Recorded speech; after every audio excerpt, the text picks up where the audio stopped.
You know, we like to think of ourselves as modern. We have our smartphones, our high-speed internet, of course, and silicone chips. We think we're the first generation to really understand how the human machine works. But today, we're going back to school, to a sun-drenched porch in Athens, about 2,400 years ago. You see, Socrates and his student Plato were obsessed with a question that still keeps us up at night. What makes man move? Is it the cool calculating logic of the mind, or is it the warm impulsive thrumming of the heart? Plato, in his Phaedrus, according to classical historians, described the human soul as a chariot pulled by two very different horses. One horse is white. It represents our rational mind, looking towards the heavens, seeking truth and order. The other horse is dark. It represents our passions, our desires, our deepest emotions. The ancient Greeks believed that the brain was the very seat of logos, the logic that kept us from walking off cliffs. But they believed the heart was the seat of the thumos, the spiritedness that gives us courage to fight for what we love. They knew even then that if the brain rules alone, man becomes a cold, insensitive statue. But if the heart takes the reins without a map, well, that's how you end up in a ditch.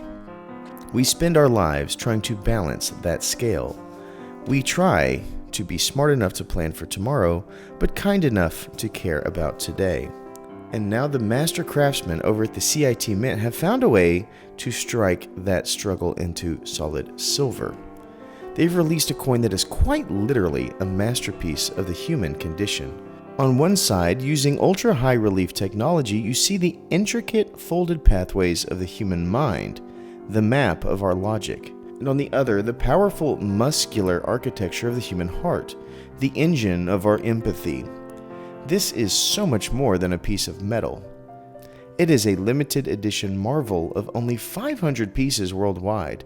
It's struck in 2 ounces of fine silver. But it's the design that captures the idea that humans have debated for generations. It's a physical reminder that we are not just matter. We are a delicate, beautiful friction between two worlds. The Greeks taught us that sophrosine or temperance is the greatest virtue. It's the balance. It's the movement when the brain says this is the right path and the heart says this is the right reason. Without the brain, we are impulsive. We act on whims and we break things we can't fix. But without the heart, we are merely calculators, efficient perhaps, but hollow. So when you look at a coin like this, you aren't just looking at silver, you're looking at a 2,000-year-old conversation. You're looking at the white horse and the dark horse finally running in step. It's a reminder that to truly be human, you need both. You need logic to build the world, and you need love to appreciate it. But is this coin right for your collection? Well, we're going to place it on a 60-point scale to see. We're going to first start with this obverse right here. Here we have a mirrored look at the infamous Dan Thorne effigy of King Charles. This is a regal design and has become recognized worldwide.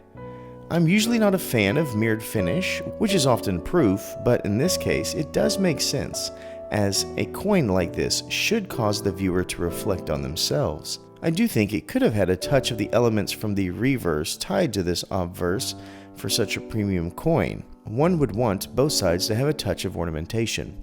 It scores a 9 as it is extremely well done and does fit the reflective idea we should assess in a coin like this.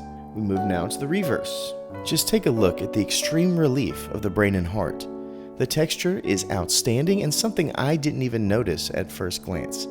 It's such a beautifully well done coin. It may not show on camera, but the texture provides subtle variation in the color as the light causes both elements to dance when they meet the eyes. I love the matte finish of the field as it provides just another touch of duality. We also see no words.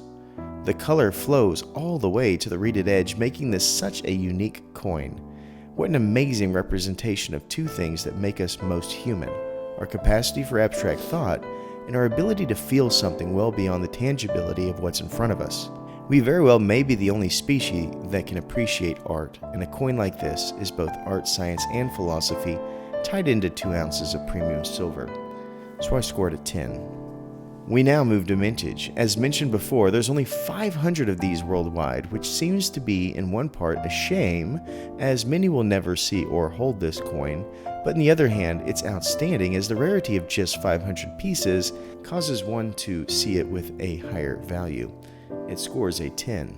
We now have cultural significance.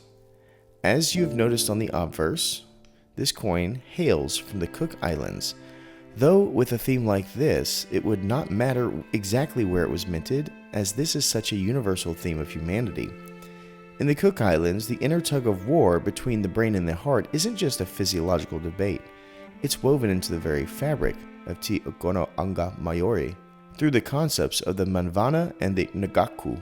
In the Cook Islands, in their ancestral order, they have the balance between the gut and the stomach, which was the seat of the emotions, so it's kind of the heart, and the head or spirit, which is the seat of divine wisdom. The Manava is the seat of the heart. In the Cook Islands, the heart isn't just the organ in your chest. It's kind of the gut feeling. The Manava was a true center of a person where you would feel love, anger, or worry. When the heart makes a decision in the Cook Island context, it's often a decision based on the Aurora, the deep binding love of family and land. There's a customary conflict, however. A native might ponder the decision where the Manava tells them to protect family members who have done wrong, even if logic or the law of the tribe says they must be punished. The Opoko and the Mana is the brain and the authority, while the Manava feels the Opoko, the head, is the vessel for Mana. In traditional society, the head was considered the most sacred part of the body. It represents the connection to the ancestors and your rational duty to the community. So there's a logical push. The decision of the brain were guided by the Ture, which are the customary laws, and the Kopapa, which is the collective body. The balance has to be struck. A chief of the tribe could not rule by emotion alone, or he would be seen as weak or biased. Nor could he rule by Opoko, or logic alone. He would be seen as a tyrant without a heart, or the Aroha. So we have the theme of the Ti'au, the peace balance. In the Cook Islands, the goal of the internal conflict is to reach Ti'au, the state of peace and harmony, which is what we see here. The customary pondering, if your mind or logic wants to plant a certain crop for profit, but your heart or emotion feels the land needs to rest to honor the spirits of your ancestors, you are in the state of vava, or the internal noise. So this is what the resolution would look like for Ti'au, which is the peace and balance as we see on this coin. You would likely see a middle way by consulting with the elders, blending the practical need for food with the emotional need for spiritual respect. And as we know, the Polynesian voyagers that came to the Cook Islands had a big part of this as well. Using the stars, the wind patterns, and the flight of birds to navigate, if the navigator ignores the logic in front of them, then the canoe very well would be lost.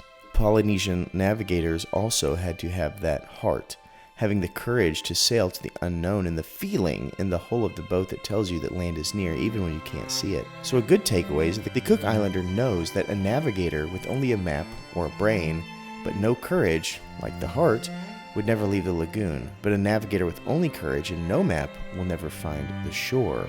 So for the ancestors, the head and heart weren't two things fighting to win. They were two paddles on the same canoe. If you pull too hard to one side, you go in circles. You must pull with both to move forward. As you can see, these are universal feelings of the human condition and therefore are culturally relevant to all people, and it scores a 10. We now travel to collectability. This is a low mintage coin with excellent design. The theme, however, I would assume is a bit more niche. This theme to me leans towards a refined collector who loves deep thought on philosophy.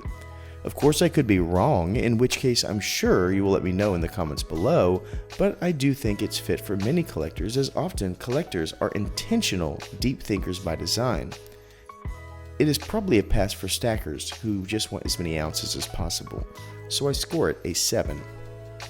Our last area is uniqueness. I must admit I've never seen a coin quite like this one.